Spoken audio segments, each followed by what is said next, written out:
কোনো একদিন এক শিক্ষক পথের ধারের চায়ের দোকানে বসে চা পান করছিলেন। অদূরে ৯-১০ বছরের দুটি বাচ্চা ছেলে পরস্পরের সাথে ঝগড়া করছিল। প্রথমে সামান্য কিছু কথা কাটাকাটির পর্যায়ে থাকলেও তাদের ঝগড়া একসময় মারাত্মক রূপ লাভ করে। দুজন দুজনকে নানা অশ্লীল ভাষায় গালমন্দ করতে থাকে। একসময় তারা একে অপরের পরিবার, বাবা মায়ের সম্পর্কে সত্য মিথ্যা মিশিয়ে অরুচিকর কথা বলতে থাকে। প্রথম থেকেই শিক্ষক সব খেয়াল করছিলেন। তিনি আর বসে থাকতে পারলেন না।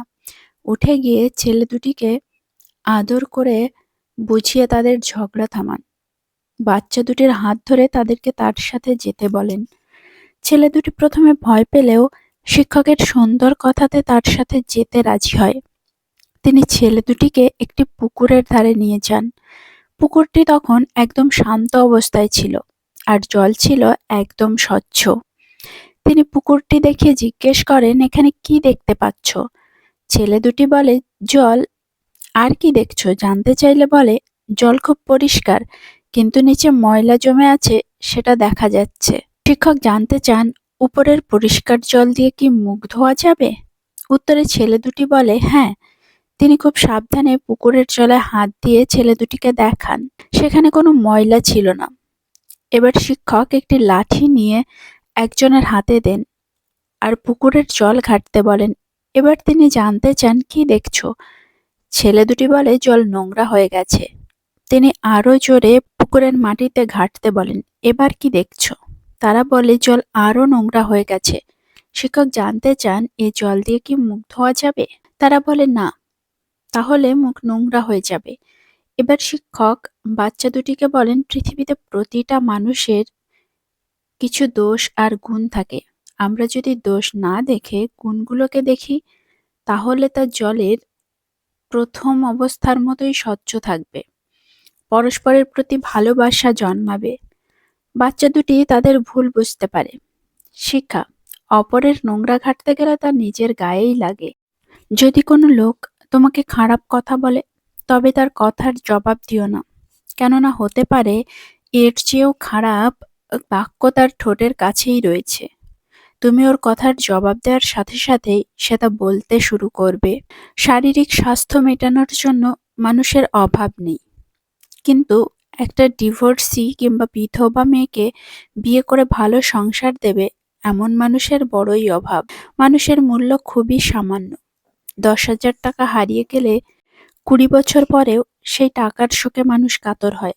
অথচ মানুষ হারিয়ে গেলে 20 দিন পরেই আমরা মোটামুটিভাবে তাকে ভুলে যাবার চেষ্টা করি। মূর্খের সঙ্গে বন্ধুত্ব করো না। সে উপকারের চেষ্টা করতে গিয়ে তোমার ক্ষতি করবে।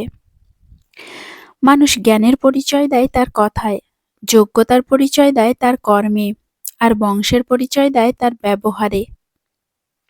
আসলে স্বামীর চেয়ে আপন কেউ হয় না। নির্দিষ্ট একটা বয়সের পর বাবা মার কাছে মেয়েরা বোঝা হয়ে যায়, কিন্তু স্বামী নামের মানুষটা আমৃত্যু পরিশ্রম করে যায় স্ত্রীকে ভালো রাখার জন্য। ডাকাত যেমন গরিবের বাড়িতে ডাকাতি করতে যায় না, তেমনি শয়তানও ভালো মানুষ ছাড়া খারাপ মানুষকে ধোঁকা দেয় না। সুখে থাকা মানুষগুলো বোঝে না কষ্ট কি, স্বপ্ন দেখা মানুষগুলো বোঝে না বাস্তবতা কি, আর স্বার্থপর মানুষগুলো বোঝে না সম্পর্ক কি। ভালোবাসাটা সবাই পায় না, এটা অনেক ভাগ্যের ব্যাপার। যদি পেয়ে থাকো তাহলে যত্ন নিও।